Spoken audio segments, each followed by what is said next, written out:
Welcome to the Little Wins podcast, where school leaders share their little wins that build strong culture, with your host, Karen Borchert. Hello, and welcome to the Little Wins podcast, where we dig into the everyday leadership moves and little wins that make school a great place to work and learn. I'm your host, Karen Borchert, and today I'm talking with Chris Smith, Superintendent of Ellicott School District 22 in Calhan, Colorado. Ellicott is a rural district east of Colorado Springs, and Chris has a long history there, not just as a leader, but as a graduate and a former teacher. Over the years, he's built his leadership around relationships, visibility, and consistency. We're going to talk today about the importance of first impressions, about why knowing your district's history matters, and how personal connection builds long-term commitment. It's a great example of how culture isn't built all at once. It's built over time in small and steady ways. Chris, thank you so much for joining us today. Thank you for having me. It's going to be a pleasure. All right. Well, that's great. We can't wait. So many of us haven't been out to Ellicott. So take us there. Tell us a little bit about your district and take us inside your schools and tell us a little bit about what it's like. Right. So Ellicott, we're under the shadow of Pikes Peak in the Pikes Peak area, in El Paso County, Colorado. And we're unique because under that shadow, there are 13 school districts. And so we have a rural factor, which is 9. And then we have the bigger schools, that are just right in Colorado Springs. And so we are in the middle of transition because we are rural. We have 1,000 students, about 200 employees. And so we are classified by every measure there is that rural. And our community clings on to that small town rural setting, right? As Colorado Springs is making its way out. So we've transitioned and we're in that bedroom community feel of Colorado Springs. Example would be 80% of our staff do live in Colorado Springs and commute every day. 20 to 30 minutes is not unusual for our staff. Okay. Which makes snow days difficult for me. Yeah, no kidding. I bet. And I bet you have a fair few of them over there. Yes. One little gust of wind and it really messes us up. So with no snow. But we are in Ellicott's unique in the fact that within that 1,000 students, we have different populations within the school system. We serve about 120 military families, which is for Schriever Space Force. And they are the guardians now, not airmen, but they control GPS, satellites, anything to do with space. And so we serve their families and help support them in their mission and keep their families safe. Although for us, the learning curve it takes about a good year and a half for them to start trusting us and knowing that we're doing everything okay for a little small school. And then they up and leave. That's hard for us because we do make connections and sure. And then they get transferred somewhere else. And then we serve about 15% of our students are Spanish speaking. And I like to tell my staff and my administrators, if you can roll your R's, then you've got a good chance in being able to communicate. And the families here they're positive, they're involved. And one of the great things that we did was we had soccer. That was a big change for us, a dozen years ago. And the participation of that particular group on both girls and boys, boom. For us. Wow, that's great. Now, I wouldn't say we're the greatest because we compete against the private and charter schools in town, and they've got a little more organization to them, if you will. But we are a traditional school setting. Our elementary has 450 students, which is just as big as any elementary in Colorado Springs. We have about 100 students in our preschool, and that's 3-year-olds and 4-year-olds. And then once you get into the secondary, our middle school has 6th, 7th, and 8th, and there's about 220 students there. And then at the high school, it's 250 students, and that's grades 9 through 12. We serve our free and reduced population it hovers around that 55 to 60%. So that is a challenge as well. And then we have just rocket scientists and students who graduate and go to the Naval Academy or West Point or Air Force Academy. My daughters are a perfect example. I have a senior at CU who just took her LSAT, and she's getting ready to graduate in May and looking forward to grad school to be a lawyer. And then my youngest, who goes to Grand Canyon University in Phoenix, and she's in communications. So for me, that's my little legacy, being that, this was the product of Ellicott, and that's little tip my hat and hang. That's my little trophy, if you will. Yeah.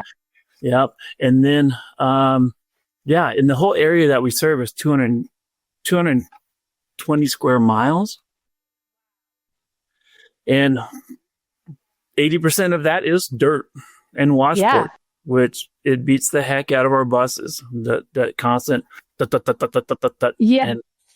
And, students will be on the bus sometimes for an hour. That's a drawback, but I often describe it too when we come in and to the year with new staff, is that you will see $1 million home down the middle of nowhere, big field, and then you'll have a trailer wide held together with duct tape, right? So that is the diversity that we have in Ellicott. So wow. That paints us an amazing picture. I want to go into so many things here, but can we go back for a moment as far as the military families? We haven't met as many districts on the show who are supporting and serving so many military families, and I think you bring up such an interesting point that you build those relationships, and then those families sometimes get transferred and move on, and then you've got, I imagine, families coming in at sort of all grade levels. Because of that, how does that contribute to the overall culture of the district? And what are some of the things that you do to help support those families and also help support your educators with those families? It's funny, right? On the internet, you can do all your research about Ellicott School District before you come from Alabama to Ellicott, Colorado. The challenge is for us in that rural setting, as that more traditional learning environment, is finding those teachers that have specialties, i.e. robotics, coding, and trying to find a teacher that is qualified to come in and teach a consistent program like that.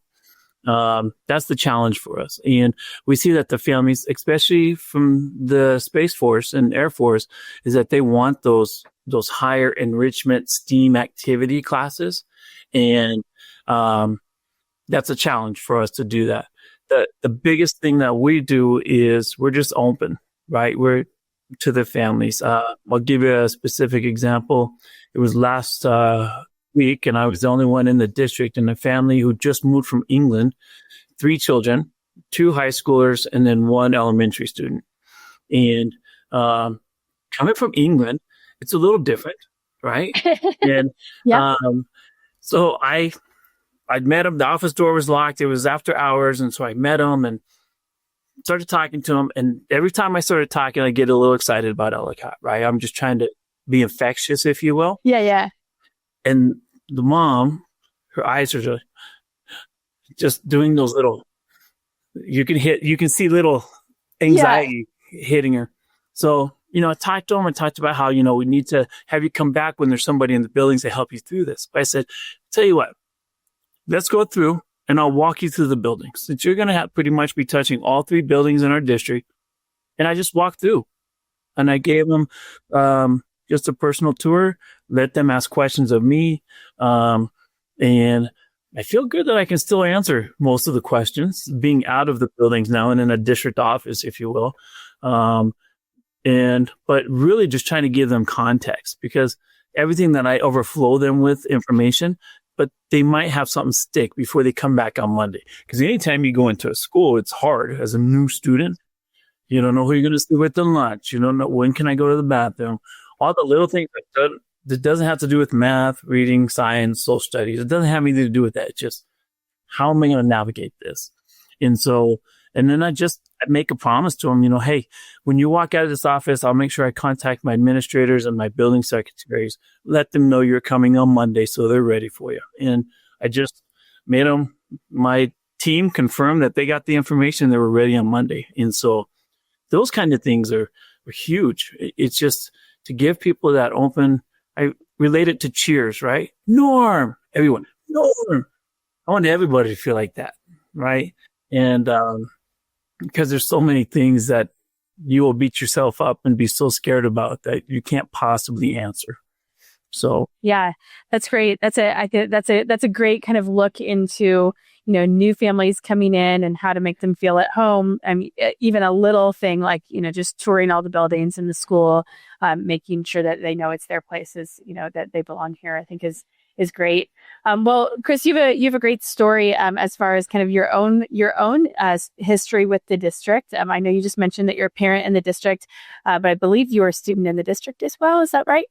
I was for approximately 2.5 years before I went to college. Yep. Okay. Well, will you tell us a little bit about your own personal story with the district and into leadership? Yes. So it was in 1988. I had my brother and I grew up in foster homes and group homes in Denver. And that was just a bouncing around. And it got to a point where one of my friends' families wanted to adopt me, but they couldn't adopt my brother either. And I can remember saying, it's not going to work because we were separated in foster homes at the time. And I was like, we need to be together. I don't know how I had the wherewithal as, 13, 14-year-old kid to tell them that. But Denver, through one of their local news channels, it's called A Wednesday's Child. And it was really just an expose about getting to know these kids who need an opportunity. They need a loving family. Well, my mom, Susan Smith, and my father, David Smith, live in Black Forest, which is just in the area, but they had the old TV and they were watching the Denver news. And here comes this expose. And it's kind of snowy on the TV. There wasn't any high definition yet. And by the time they were done with the expose, my mom just rolled over and she said, David, those are our kids, and began the process. And so my mom and my dad are both from Michigan originally. They're Michiganders, if you will. And they grew up in Detroit and they met each other their freshman year in Lansing at Michigan State University. And my dad had applied to go to the Air Force Academy. And he was accepted his first semester of his freshman year at Michigan State. Well, they had met. And then my mom, her second semester wasn't so much important to her that freshman year because she was in love. And my dad came out to Colorado Springs area in the Air Force Academy. And as soon as my mom, they stayed together the whole time. And she graduated and moved. They got married. She moved out here. Her first teaching gig was in Ellicott, Colorado. And it was really rural then. It was small. Even more rural than it is now. Oh my goodness, yes. And so they made a life out here. And my mom taught for 40 years in Ellicott. And she taught mathematics was her primary. But she also taught chemistry, physics, hosted everything, started a match witch club, it's Jeopardy for teenagers, if you will.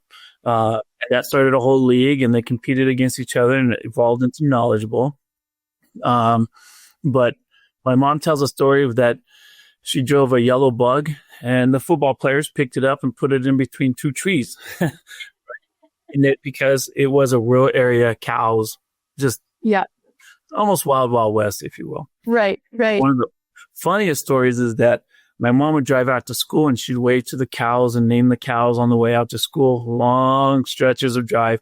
And then she'd go home eating a hamburger and something clicked in her that just doesn't feel right.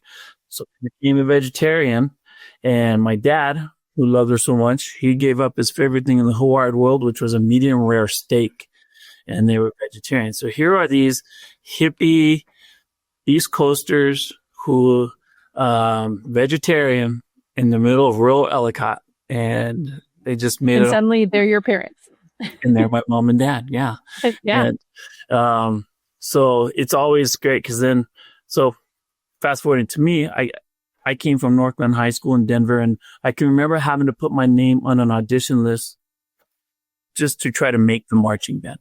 Their marching band practiced all summer. You could hear it in the neighborhood that I was in. I was in a foster home. Social services didn't want us to do any extracurricular activities like sports or anything because of the adoption process was so much time and whatnot. So then I came into Ellicott, and my first ever experience in Ellicott was we were playing in regionals, and we were contenders for state that year. And we had to go play in Custer County, which is about 2 hours just to the southeast, west of us.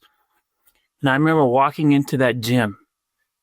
When I walked into that gym, I'm not kidding, everybody was coming up to me, "You're Chris, hey," and just overwhelmed me. Oh my gosh. And that was my first impression of Ellicott. And of course, it doesn't hurt that you're competing for a state basketball title. And the excitement was so, you could feel it and taste it. And that was my first experience. And that never left me, ever. Because when you're in foster homes, you have to go to a new school and everything. You ask them, the foster parents, can you tell them like you're my aunt and uncle? It's kind of such a stigma. And stigma. Yeah. And here I was. And then next thing you know, we were adopted and came to school for the second semester. It was a spring semester in '88. And I was a sophomore, and my brother was a seventh grader. Came in and I played baseball. I was in the band. I was in the show choir. The next year I was in student government. I was doing football, basketball, NHS, everything. Yeah. And I like to say, like, if you have a pulse and you can chew gum and you can walk down the hall, opportunities here. And it's as much as you want to do. Later, I didn't realize how much of a tax that would be on my parents just to get us everywhere and do everything that we had to. Because as a parent, you have a new appreciation for that, right? Yeah, because we ended up doing it with our girls. So, but what an amazing thing to have that as your first impression and know that firsthand, that you in another school you may have had to have a lot of limitations on what you could do and what opportunities you have, and then to get to this rural district and this rural school where you don't know anyone, where both people are so welcoming and you have the opportunity to do anything that you have energy and effort behind. Now that you are the superintendent of that school, how does that carry over day to day in your leadership? Tell me a little bit about how that grows. And thank you, by the way, for telling us what an incredible personal story you have. The most immediate thing is new teachers. So when we get new staff, and unfortunately it's a higher rate than you would ever like. So about 2.5 weeks ago, we had 50 people. We had our new inductees, and then we had our mentors here. And, I make it a point to get in front of all of them, right? This is the first impression of the Ellicott School District. When I was more involved with the interviewing as a principal, I used to know everybody that would come through because as principals, we'd work together and see who was going to be a good fit and whatnot. But it is standing in front of them, showing them I'm not stuffy as an administrator and policy driven, but I'm here. I'm here in the trenches with them. I'm here to support them in any way possible. And then I just get into what I just did with you. I talk about Ellicott. Talk about how they can sponsor anything. Their secret to their success will be, it's not what we do 8 to 4, right? Because parents, when you start talking about standards and you start talking about test scores and you take it a whole nother level, their eyes roll in the back of their head. But they can sponsor. Kids will come up with these zaniest ideas, right? And sponsor it. And as much energy as that teacher has to create something special for kids, it's on their energy, right? But man, you can make those connections. And Okay, what's the zaniest thing that a kid has come up with that a teacher has sponsored? Tai Chi. Okay, all right. That's great. There was an experience. But I mean, the teacher was different, right? We bring different teachers in. That's great. Different kind of, it was weird, but we had 5 kids for a little bit. And so that was good. I even had a social studies teacher who taught a martial arts class. He happened to be a black belt, and we made that as an opportunity for kids. And I mean, it makes sense, right? Self-discipline, hard work, all the stuff that you want students to get as citizens. And, but yeah, I'd look out my window and I'd see them running in circles. Dungeons and Dragons.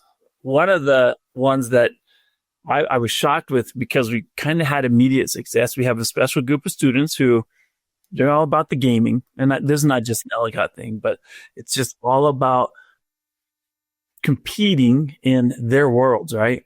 Yeah.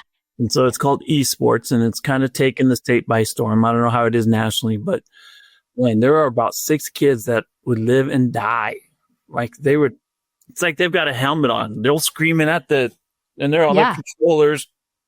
And there it is. And it's my tech assistant who coaches it. Oh, wow. Okay. I was just about to ask you, who's the sponsor for it? He, I'm sure his wife gets driven nuts with how much time he games or something. He must game a lot. He's like, I'm at work. I'm very busy at work. I'm doing research. So. I am doing research. I'm coaching. Yeah. I'm coaching young minds. Yeah, but they've gone to state the last 2 years. Incredible. And it's a special niche, right? And not everybody understands it. Yeah, I do not. But for these kids, it's a connection, right? Yeah, that's excellent. And that connection gives you a little more leverage for them in the classroom. You have to be eligible. So you're knowing how to pull those levers, right? Yeah, absolutely. Absolutely. So then you went into you went through Ellicott, and then you went into teaching before you went into school leadership. Is that right? Correct. I went to Adams State College, and it was one of those things. I can remember coming out of a late basketball practice here, and on the TV, I don't know why it was on. We don't do it now, but it's in the evening because I remember being dark outside. But we'd just gone into Baghdad. And the TV had it on CNN. Because I was thinking Army. Here I am, my senior year. It's already winter. I haven't thought about college. And yeah. Well, I saw them lighting up Baghdad. And I said, nope, don't want to go military. I got to figure out where I'm going to go. And so back then, the college catalogs. Well, Adams State right at the top. And it's in Alamosa, Colorado. And applied there, got to go there, and I was going to go, and I thought I was going to play basketball, right? And I thought I was going to be a business manager. I was going to make all that money. And then I got down to college, and I did the open gym for basketball, and I walked into the gym, and there were literally people who could play basketball. I mean, they could jump out of the gym. They could shoot from anywhere. They were fast. I couldn't even walk up the stairs in one of my academic halls because my legs hurt so bad from plyometric. So my friend and I were sitting at lunch. I'm like, do you want to play basketball? He's like, nope. So then I focused my talents and energies on networking. Networking is a good way to call it, right? Yep. And almost filled out of college. So that was fun. So my mom and dad had a heart-to-heart with me at Christmas, and they just said, Chris, sometimes college isn't for everybody. And one of those life experiences, I was working at a glass shop during the Christmas break. We moved 4x8 sheets of glass, and their thickness is, well, the guy in front of me, we were in line to move it, and we just move it and put it on a different shelf. There was a chip in it, and it went up, and it sliced and sheared his arm. Oh my gosh. I went home that night, and I told my mom and dad, I said, college is for me. I will show you. Give me a chance. So I went back to college, and I was in a communal dorm where girls lived on the top, guys on the bottom, right? And I'm singing Garth Brooks in the shower, come bopping out with my little shower tote, my bathrobe, go into my room, and there's a knock on my door. I open it, and there's 2 ladies there. And I'm like, hey. And they're like, Hey, Josh, you're coming with us. And so I was pretty excited being a freshman. And I was like, all right. Went in and I was standing in front of a grand piano in a music hall. And the conductor at the time, he played, he goes, can you sing this back to me on La? He just did 3 notes and I, la, la, la. Okay. Do you know God Bless America? I was like, yeah, I think so. Started singing it. And next thing I know, he hands me a piece of paper and says, I need you to go change your schedule. And then all of a sudden, I was in the chamber choir, 5 days a week, 12 to 1, which is typically your lunchtime. And I was like, this is weird. And then Monday, Wednesday, Friday in concert choir. So first time sitting in singing all the time. Yeah. First time sitting in that, like, show up. Now here's in my mind how I was thinking. This is how primal I was. It was like 40 to 1 females to males. Well, I'm like, hey, this is all right. And then they hand out the music and it's in Russian. It's Rachmaninoff. They'd been singing it the whole first semester. They turn out the lights and he goes from the beginning and he just breathed. He went, and boom, this sound came out of everybody around me and it was dark in this room and hairs everywhere stood up on me.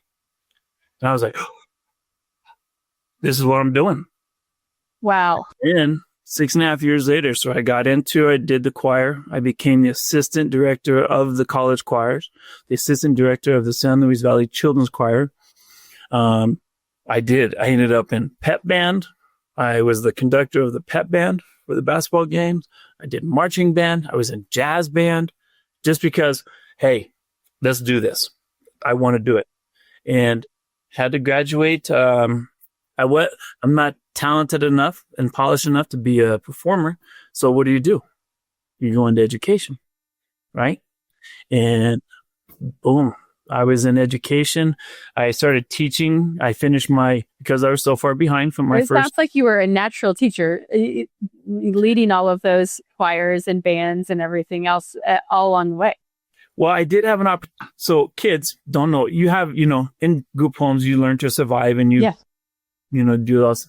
Yeah. I got to work at, part of this was before I graduated, Interlochen Arts Camp, which is in Michigan. It's between 2 lakes. So that's why they call it Interlochen. But from all over, it's international.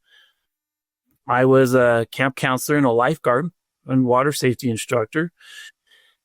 Kids were 8 to 10 years old in my cabin. And I can remember his name was Edward By, 8-year-old, who played Mozart concertos while at this camp. Oh my gosh. 8 years old. 8 years old. Yeah. Suzuki method. And it reinforced what I was doing in school as far as music and being a teacher. So yeah. And then I would teach swim classes. I would, lifeguard. Right.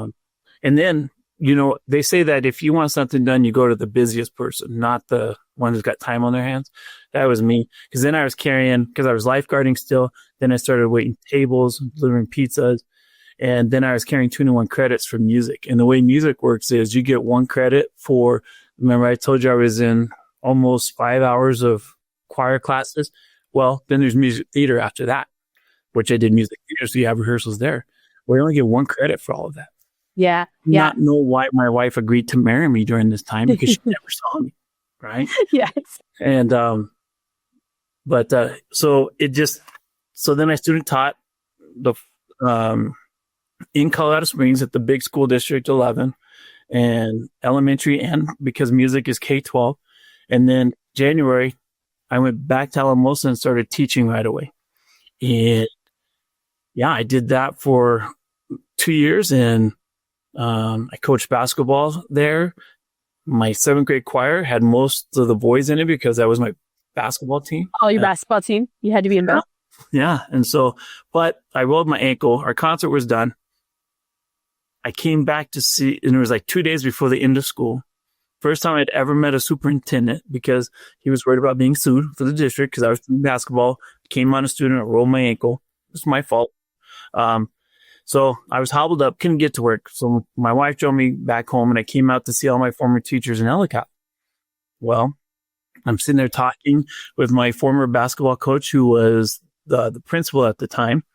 And he's like, we're having a real hard time with band. We can't find somebody who connects with kids. And it's like, well, I'll give it a try. I'm doing choir right now. So then I was done in Alamos and I was back in Ellicott. And I came to Ellicott, and being rural, I had to teach a drama class. Well, full circle, came on home. Yep, did it. Got to do everything again. All of a sudden, I was coaching. I coached softball, the one and only year we had it, and we got to go to state for that. Coached Matchwits. My mom wasn't going to have any other way. Yeah, that's right. Coached volleyball. So, yeah, and then I did, just the teaching part of it. And then I would run into town because the teacher's salary, not a lot of money. I'd run into town and deliver pizza at the Domino's, right? I did that for about a year. But I was opening the store, closing the store, not seeing my wife. And so I was like, I'll just, I need to make more money. So what do? You start getting more school. And the administration track is, so that's when I went to the dark side, according to my mother. And then I was, boom. There was an opportunity at the elementary, and I went in and talked to the principal, and I was the assistant principal and dean of students that next year, and wrapped up my degree for leadership. And then they kicked me across the street to Ellicott Middle School. And then I was principal there for 14 years. And then 8 years ago, there was an executive session. The board came out and said, this guy is on admin leave, and Chris Smith is the interim superintendent. And I told the superintendent before, he goes, Chris, you should really try to be a superintendent. I said, I don't want to fight every day. I don't like fighting all the time. And I see what he was involved with, right? And here I am 8 years later, and it does feel like fighting for your life most of the time. Looking at spreadsheets, looking outside and watching kids go by with a tear in my eye. Hey. Trying to figure out. Just want to get back into the choir room. Exactly. Yeah, that's great. Well, I mean, there's so much there. There's so much in that story around work ethic and around, kind of overcoming a lot, finding the thing that you're passionate about and that you are, that kind of brings you to life in an education setting, and then building your way into everything that you're doing today. Just an incredible story.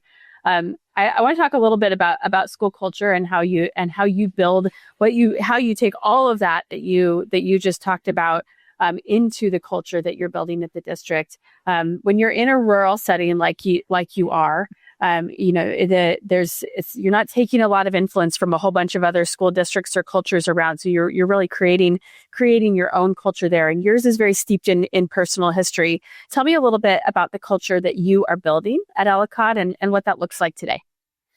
Yeah, leadership through service, number one. Get out there at the bus stop or when the bus drop-offs are and the pickup, because you have teachers out there on duty. The worst gig in teaching, right, is being on duty for something.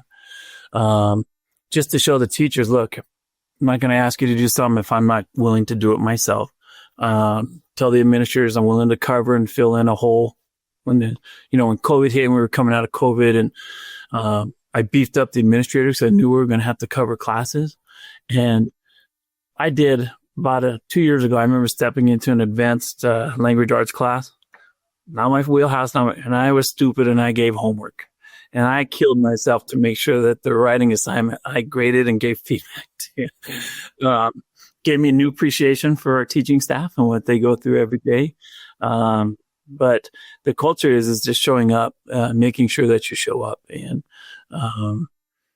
being resilient. I mean, there is, and this is not just in Ellicott, but nationwide, I would say the overall public opinion of public education, it's not favorable, right? Or at least it is favorable because the ones that you hear are the squeaky wheels that always have something to complain about anyway. And now they have this vehicle on social media that they can blast you for anything. And they don't have anything but like that. But the problem is that once that perception gets out there, it's an uphill battle. And you can spend a lot of time and energy on that. And it's really not fair when you think about the teachers that do come in and the paras who come in, who I think are the most underpaid people in the district because they have such a hard job. Mm-hmm. and just to take a beating sometimes, but it's always from the one to two people, right? It's all, you can't make that anyway. And just trying to remind teachers, hey, we're on the good side. We make small miracles happen every single day. Our transportation is a perfect example. We have 14 routes. I need 14 drivers and I have 8. Yeah. Wow. And they show up. They're here first thing in the morning. That's who the kids see, right? Last thing of the day, that's who they see. And I just make them understand how important they are. Just how important. The big cog's working, blah, blah, blah, blah. But man, each piece makes it all work. So making sure to take time out of my misery sometimes and the battles that I'm in every day, just to stop and say, thank you. On the radio, I just made sure when they came in, the last bus was in, I was like, transportation, thank you. Thank you so much. Just broadcasted on the radio for our little handhelds and just making them feel valued. So yeah, I love that. The first day I met you, you were in a full suit. And I said, well, what's the occasion? And you said it's the first day of school. So tell me a little bit about dressing up on the first day of school. Why do you do it? So in this community in particular, and so I'm not wearing a tie today, but it's Ellicott Day. It's our Friday today. So, but that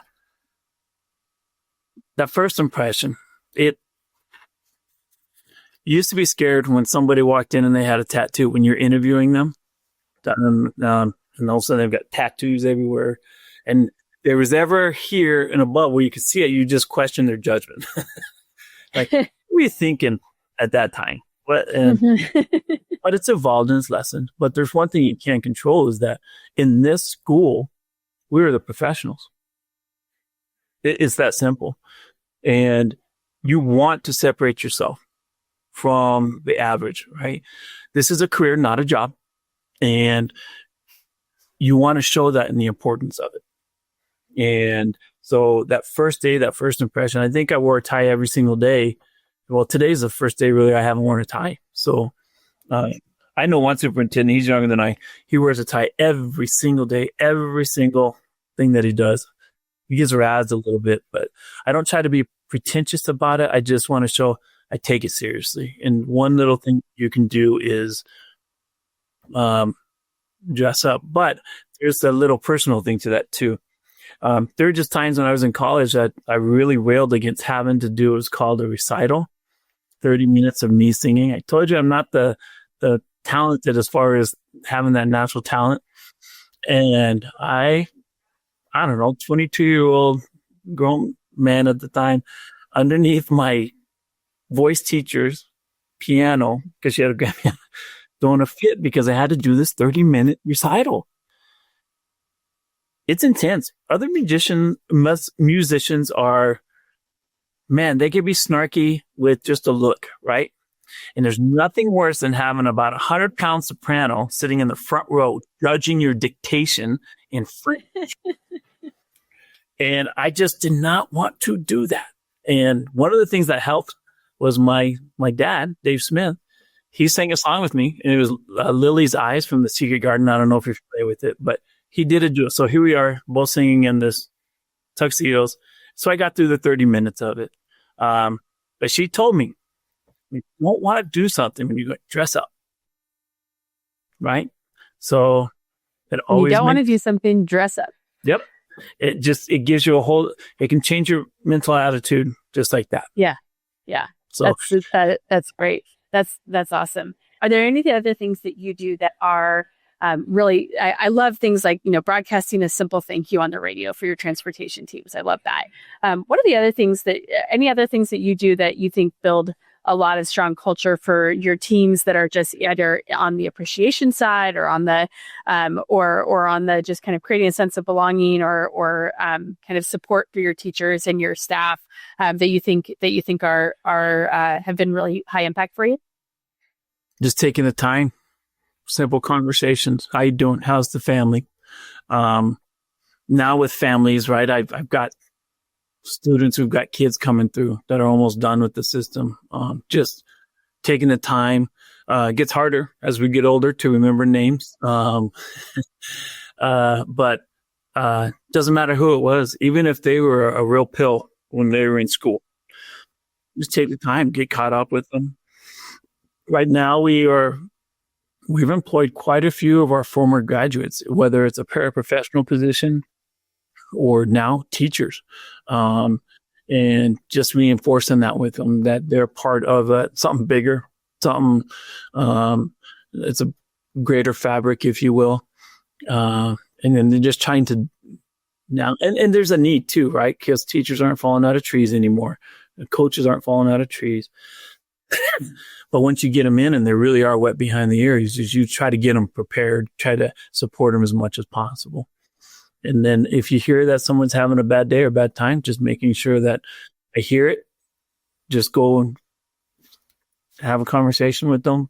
I pretend like I'm in passing, but then it just, I don't know. So leadership through service and counseling, I think just because the counseling is just listening and letting them vent if they will, and knowing it's in a safe place, that it's not going to be used against them, so. I want to like quickly dip into what you just said. You pretend like it's in passing. So you're saying like you just make sure that you happen to see them in the hallway and can check in for a few minutes. Yeah, I was just checking the tiles over here, and how was your day? And then you just lead right into it, right? Because you don't want to put them on the spot and like, oh my God, right. People are talking about me. Yeah, and you don't want to like call them into your office and you'll be like, I heard you're having a hard day. Like that's a really scary. Yeah, that can be a scary moment, or like kind of shuts everybody down. But if you happen to just kind of meet people right out there while you're checking the tiles, recognizing that life happens and life can be hard, and it throws some nasty things at you, right? But you can't just come out and say, I heard you're having a bout with cancer. You can't, because there's HIPAA. And You've got to tread that, but you just want to know, hey, I was in the neighborhood. How's it going? And then all of a sudden, whoosh, it'll come out.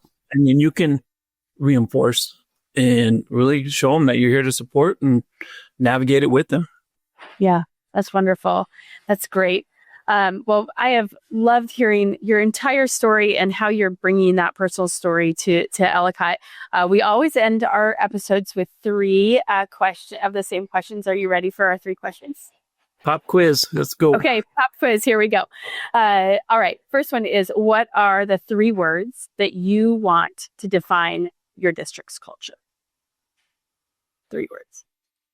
Opportunistic. Okay. Committed. Resilient. Committed, resilient. Okay. You want to elaborate on any of this?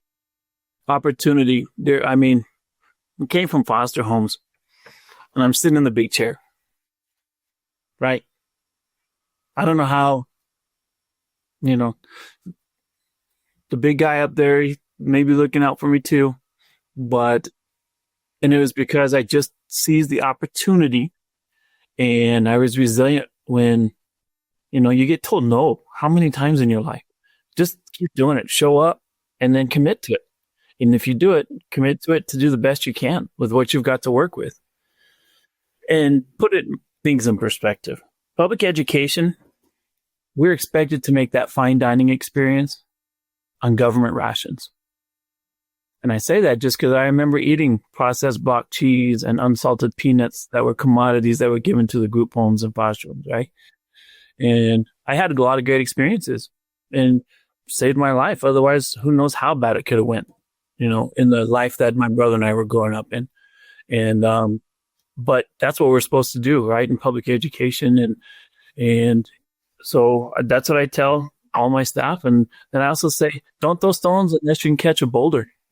Yeah. Just take it from that golden rule, spin it, because if you go picking at somebody, you don't know anything about what you're just picking at it because it's easy to do. Be ready to catch that boulder. And I have a student, graduate, because I say it a lot. Yeah. Ooh. So she made me a little thing, and that's what she said. Don't throw stones unless you can catch a boulder. Right? Oh, that's awesome. And it just reminds me that that's what it's all about. So build people up, don't tear them down. Okay, second question. What's one little win you've had at work lately that we can celebrate for you? We had, I think, maybe only 3 staff positions we couldn't fill. Ooh, awesome. That's amazing. So out of 86 teaching staff, right? That's good. Now, of course, we need more bus drivers, more paras, but right now we've got people in and we're going to get them trained up as best we can. And so that is huge. This is kind of a cool little win for me too. I get to talk about Ellicott. I don't get to talk about budgets and I don't have to talk about policy. I get to talk about Ellicott, right? Yeah. You do keep coming back and commit to it. So, and knowing that if you can come back, you keep going right through. If it's hard, keep going. So, yeah, that's great. That's it. Congratulations. That is awesome. Okay. Last question. We say all the time around here that school and district culture is not the job of one leader. It's everybody's job. So what do you believe that any educator can do to improve their school or district culture this school year? So when you're a teacher, you always have students who are a lot. Yeah. Okay. Little tricks. Make them a line leader. Give them tasks, right? Stay professional. Same thing with when you become a principal and a superintendent, your teachers become your kids. And so don't forget what it was like to be in the trenches. Right? Remember those little tricks that got you through with kids. Because it's best practice, right?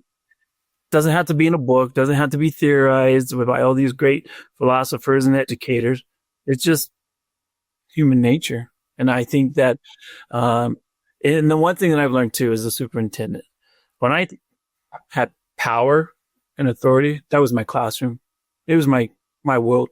And I remember my connections with students wasn't because I was power tripping on them. I think that's hard. You will get a board that wants to power trip. Your job as a superintendent is navigate that so it doesn't impact your staff negatively. That's the challenge. And so, if you're coming into administration and just take time, be human, same practice, same things that you did to survive in your classroom that made you and vaulted you into the leadership, it will carry you forward in the leadership. Very cool. Love that. I love your teachers become your kids because everybody's human, right? It's just about working with and spending your day with other humans, whether they're teachers with kids or leaders with teachers or any of those things. So that's great. My wife, she goes, yeah, but when did you become the adult? I'm like, ooh, I don't know. Good question. Awesome. Well, Chris, this has been such a pleasure. We have learned so much from you from your take on leadership through service and bringing your personal story into your district, to dressing up and showing the importance of the profession, to really not only nurturing but also building a place where kids and teachers can find something that they're passionate about and bring it to your district, to the simplest thing of broadcasting a thank you on the radio and showing up at drop off every day. I think it's amazing all of the little wins that you are achieving at Ellicott, and wish you the most wonderful year ahead. And thank you so much for being on the Little Wins podcast. Thank you so much. I'm glad I just said, hey, this looks interesting. Let's try it. Good. That's great. Thanks. We'll see you soon. All right. Thanks, Karen. Have a little win? We'd love to hear from you. Learn how we help schools build strong culture at getalpaca.com.